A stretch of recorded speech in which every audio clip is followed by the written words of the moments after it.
बिस्मिल्लाहिर्रहमानिर्रहीम अल्लाहुम्मा सल्ली अला मुहम्मद व अला आलि मुहम्मद व बारिक वसल्लिम अलैहि. Dear students, in today's lecture we are discussing a very important topic about the atomic structure. This topic is present on page 124. The topic name is Rutherford's model of atom. Rutherford's model of atom. Discovery of nucleus. बेटा जी, इसका जो experiment है इसका नाम alpha scattering experiment भी रखा जाता है. केमिस्ट्री की जो दूसरी रेफरेंस बुक्स हैं तो जो है alpha scattering experiment by Rutherford 1911. He performed a classic experiment. He used the following material: alpha rays from radioactive metals, radium और पोलोनियम. ये लेड ब्लॉक है, ठीक हो गया ना जी, जिसमें पोलोनियम रेडिएक्टिव मटेरियल हमने रखा हुआ है जिससे अल्फा बीटा गामा रेडिएशंस खारिज होती हैं. तो बेटा जी अल्फा रेज जो हैं वो हासिल की गई किस से? फ्रॉम पोलोनियम रेडिएक्टिव मेटल से. फिर उन अल्फा रेज को टारगेट मेटल के ऊपर गोल्ड फॉयल. फॉयल का मतलब क्या होता है? फॉयल का मतलब होता है शीट, ठीक हो गया ना जी. ये गोल्ड की फॉयल जो है वो ले ली गई और कितनी ली गई? उसकी थिकनेस 0.0000004 सेंटीमीटर. 0.00004 सेंटीमीटर यानी बहुत थिकनेस उसकी थी. तो ये फोटोग्राफिक प्लेट, ये आप नजर आ रही है आपको, फोटोग्राफिक प्लेट और screen coated with zinc sulphide. तो बेटा ये बात ये है कि फर्ज कर लेते ये जो है हमारे पास ये गोल्ड की फॉयल है, ठीक हो गया ना जी. फर्ज कर लें ये बहुत मोटी है 0.004. उसको लेके उस जो है ना उसके इर्द गिर्द स्क्रीन ऐसे लपेटनी हर तरफ से, उसको हर तरफ से बंद कर देना है. एक फुटबॉल की तरह, एक फुटबॉल की तरह क्या होनी चाहिए? फोटोग्राफिक प्लेट होनी चाहिए या कोटेड स्क्रीन होनी चाहिए. और उस फुटबॉल के सेंटर में क्या मौजूद होना चाहिए? गोल्ड फॉयल मौजूद होना चाहिए. अब उस फुटबॉल की तरह सराउंडिंग जो वो प्लेट है उसमें एक छोटा सा क्या कर दे? सुराख कर दे, ताकि वहां से अल्फा रेज जो है वो इंटर हो, ठीक है ना जी. वो सुराख यहाँ पे हमने आपको दिखाया है, ये वाली जगह पे ये अल्फा रेज जा रही है, ठीक हो गया ना जी, जो कि उसके ऊपर जाके स्क्रीन के ऊपर जो है जो स्क्रीन है उसमें सुराख में से गुजर के गोल्ड फॉयल टारगेट के ऊपर गिरेंगी. बेटे जब वो वहां पे गिरती हैं तो कुछ इस तरह की ऑब्जर्वेशंस नजर आई, कुछ इस तरह के ऑब्जर्वेशंस, ठीक है ना जी. ये क्या बन गए हैं? ये फ्लोरिसेंट स्पॉट्स बन गए हैं. मेरे स्टार समझ में आ रहे हैं? 1 2 3 4 5 6 7 और कुछ स्टार इस साइड पर बने, उस साइड पर जिधर से रेज इंटर हो रही हैं. तो ये बड़ी अजीब सी बात थी. अल्फा रेज तो इधर से गुजारी गई, इधर अल्फा, इधर फ्लोरिसेंस स्पॉट्स का बनना जो है, फ्लोरिसेंस स्पॉट्स का बनना जब वो समझ में आता है कि क्यों बने, कि अल्फा रेज गोल्ड फॉयल में से गुजर गई, लेकिन इस साइड पर किस तरह से बने और फिर ये इस जगह पे कैसे बने? इन सवालों का जवाब देने के लिए जो है वो आपके सामने मैंने अगला मेथड बनाया है. हेडिंग बना दिया मेथड. मैं जरा आपकी किताब से पढ़ दूं कि आपने किस तरह से लिखना है. आपने बेटा जी पहला हेडिंग बनाना है materials and methods. Materials and methods आपने इकट्ठा हेडिंग बनाना है. इन 1911 जो है Lord Rutherford performed a classic experiment. He studied the scattering of high speed alpha particles which were emitted from A radioactive metal, radium और polonium. तो ए beam of alpha particle was directed. यहाँ से method शुरू हो जाएगा. यहाँ से क्या शुरू हो जाएगा? क्या शुरू हो जाएगा आपका? Material and method. पहला आप क्या बना देंगे? इंट्रोडक्शन हेडिंग बना देंगे. अगले का हेडिंग आप क्या बना देंगे? जो है वो मटेरियल एंड मेथड, दूसरे पैराग्राफ का. A beam of alpha particle was directed on to a gold foil of 0.004 centimetre thickness as a target through a pin hole in the lead plate. A photographic plate or screen coated with zinc sulphide जो है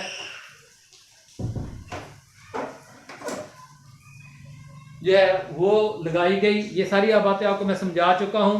तो used as a detector, वो detector का बताएगा, क्योंकि जहां जहां पे अल्फा रेज आके टकराएंगी वहां वहां पर क्या बन जाएंगे, फ्लोरेसेंट स्पॉट्स बन जाएंगे। तो अब बेटा जी a flash of light was produced at that point, यहां से हेडिंग आपका क्या होगा, यहां से हेडिंग आपका क्या होगा, ऑब्जर्वेशंस, ये मैंने बनाया है ऑब्जर्वेशंस। तो बेटा ये ऑब्जर्वेशन 3 ऑब्जर्वेशंस हैं, ठीक हो गया ना जी। एक तो ये मोस्ट, ये लफ्ज मोस्ट बड़ा कीमती, आपने हाईलाइट कर लेना है, most of the alpha particles, ज्यादातर अल्फा पार्टिकल्स जो है, देखें ये मैंने कितने बनाए हैं, 1 2 3 4 5 6 7 8, ये मैंने 8 अल्फा रेज, यानी हमें सबको पता है कि ये असल में क्या होते हैं, हीलियम न्यूक्लियाई होते हैं, सबको पता है ना जी। तो हीलियम न्यूक्लियाई होते हैं, हम इन्हें ऐसे 2+ करके लिख देते हैं, हीलियम न्यूक्लियाई जो है।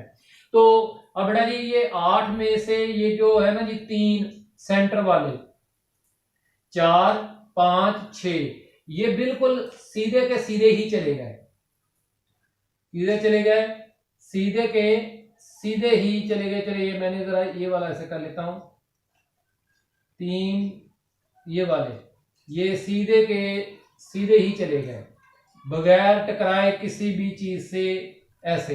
तो ये स्क्रीन के ऊपर इस जगह पे फ्लोरेसेंट स्पॉट्स बने। पहली observation, most of the alpha particle, ज्यादातर अल्फा रेज जो वो went through the gold foil undeflected, यानी रिमेन स्ट्रेटेंड, ठीक है ना जी। उसके बाद जरा 3 और 7 को देखें, 3 और 7 को आपने देखना है, 3 और 7 को, ठीक हो गया ना जी। तो ये वाली जो है ये ना ऐसे बेंड कर जाती हैं, इधर को चली जाती हैं, ये बड़ी अजीब सी बात है। ये अब ये वाली ऑब्जर्वेशन आ गई, समझ आ गई बात के नहीं। तो फ्यू सम वर, ठीक है ना जी, कुछ जो है वो इस तरह से हुई, और कुछ ऐसे हुई कि वो जाके न्यूक्लियस से टकरा के वापस आ गई, यानी जिधर से गई थी उसी से टकराई, ये भी मतलब ऐसे चले गई, ठीक हो गया ना जी, और ये भी ऐसे चली गई। लेकिन कोई ऐसी थी जो कि गई और टकरा के वापस आ गई, पहली और 8वीं में से यहां से एक 7वीं ले लें, ये गई और टकरा के वापस आ गई। जो टकरा के वापस आ गई उन्होंने ये, लेकिन इनकी तादाद थोड़ी थी, इनकी तादाद क्या थी, थोड़ी थी। तो बेटा जी some were deflected at fairly large angles, समझ आ रही बात बेटा। ये अगर आप ये देख लें तो ये एंगल्स, ठीक है, ये अगर आप लाइंस बना लें तो ये क्या बन जाते हैं, एंगल्स, ठीक हो गया ना। और कुछ जो है वो उसी रास्ते से वापस आ गई, फ्यू, ठीक है ना, फ्यू वर डिफ्लेक्टेड बैकवर्ड, यानी बाउंस बैक। तो यानी वो गोल्ड फॉयल के अंदर जो पाए जाने वाले एटम्स थे उनमें से किसी के साथ टकराए, और टकरा के किसी चीज के साथ टकराए और टकरा कर वापस हो गए, ये बात समझनी है आपने। तो it was observe that most of the alpha particles went through the foil undeflected. आप किताब की फिगर 5.9 को भी गौर से देखें, ठीक है, इसमें मोस्ट का लफ्ज कीमती है। फिर second observation, some were deflected at fairly large angles and few were deflected, और बहुत चंद थे जो कि वापस हुए बैकवर्ड। तो रदरफोर्ड ने कंक्लूजन क्या निकाला, रदरफोर्ड ने कंक्लूजन ये निकाला, Rutherford propose that at a fairly large and that the rebounding particles, कि टकराकर वापस आने वाले alpha particles must have collide with central heavy portion, ठीक है ना जी, कि वो असल में क्या हुआ है कि जो सेंटर में कोई अल्फा पार्टिकल ये गया, यहां से टकराया, टकरा के वापस आ गया, तो इसके रीबाउंडिंग पार्टिकल जो है must have collide with central heavy portion of the atom which he called nucleus, जिसका नाम उसने रख दिया न्यूक्लियस, क्योंकि न्यूक्लियस का लफ्जी मतलब क्या होता है, सेंट्रल। न्यूक्लियस का लफ्जी मतलब क्या होता है, सेंट्रल, ठीक हो गया बेटा जी। तो ये इस बुनियाद पर उसने जो है वो इस एटम के इस हैवी सेंट्रल पार्ट का नाम क्या रख दिया, न्यूक्लियस। अब बेटा जी यहां से उसने एक और बात भी की कि एक तो ये हैवी है, टकरा के वापस आ गए, ठीक हो गया ना जी, क्या हो गए, टकरा कर वापस आ गए जी, टकरा कर वापस आ गए। एक तो आपको ये नजर आ रहा होगा अब, ठीक है ना जी, यूं गए और टकरा कर वापस आ गए, ठीक हो गया। तो एक तो टकरा कर वापस आ गए यानी कि ये हैवी है, और दूसरा जो फेयरली लार्ज एंगल्स पे गए वो इसलिए गए क्योंकि अल्फा पार्टिकल्स खुद क्या है, पॉजिटिव चार्ज वाले हैं, ठीक है ना जी। ये पॉजिटिव चार्ज को क्या करेगा, रिपेल करेगा। इस रिपेल्शन की वजह से जो है वो लार्ज एंगल जो है वो थीटा जो है वो भी पैदा हुआ। तो इस वजह से उसने कहा कि इस सेंट्रल हैवी पोर्शन में पॉजिटिव चार्ज वाले पार्टिकल्स भी मौजूद होते हैं। पॉजिटिव चार्ज वाले सब एटॉमिक पार्टिकल्स कौन है? प्रोटॉन्स, ठीक है ना जी। और हैवी कौन है? प्रोटॉन्स और न्यूट्रॉन्स। तो इस तरह से रदरफोर्ड ने यह सोचा कि एटम के अंदर जो प्रोटॉन और न्यूट्रॉन पाए जाते हैं वो central heavy portion of the atom बनाते हैं, जिसे न्यूक्लियस कहते हैं। जी बेटा जी, अब बात शुरू करते हैं रदरफोर्ड्स मॉडल ऑफ एटम। बेटा इसके और भी नाम है, Rutherford's atomic theory, planetary model of atom जो है। आइए जरा पेज 124 पे जो तीसरा पैराग्राफ है उसको देखें। On the basis of this experimental observation Rutherford proposed the planetary model similar to solar system for an atom. क्योंकि सोलर सिस्टम क्या है कि सूरज के इर्द गिर्द 9 सितारे चक्कर लगाते हैं, सही है ना जी। तो इसी तरह से बेटा जी जो है उसने उस तरह की मिलती जुलती जो है वो प्लैनेटरी पिक्चर जो है वो पेश की कि एन एटम इन विच, आपकी किताब में भी ये लिखा हुआ है, an atom in which a tiny nucleus is surrounded by an appropriate number of electrons. एक एटम जिसमें क्या पाया जाता है, एक छोटा सा nucleus is surrounded by an appropriate number of electrons, और उसके इर्द गिर्द क्या पाए जाते हैं? इलेक्ट्रॉन्स पाए जाते हैं। उसके इर्द गिर्द क्या पाए जाते हैं? इलेक्ट्रॉन्स पाए जाते हैं जो जो सराउंड करते हैं। अब यहां पे आगे रदरफोर्ड जो है, जारी बात बेटा जी, मुझसे आप कहें जी कि सर आप जो है वो कराची में जो है वो मुझे हमें ये बता दे कि फलां पार्क या फलां जो है वो पिज़्ज़ा हाउस कहाँ है, ठीक है ना जी। भाई मैं तो आज तक कराची गया ही नहीं, मैं आपको क्या बता सकता हूँ, समझ आइए बात करें।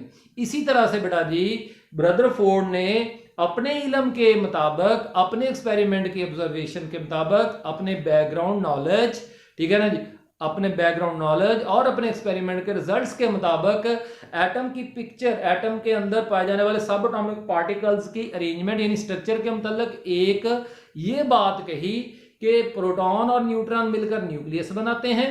प्रोटॉन और न्यूट्रॉन एटम का क्या बनाते हैं?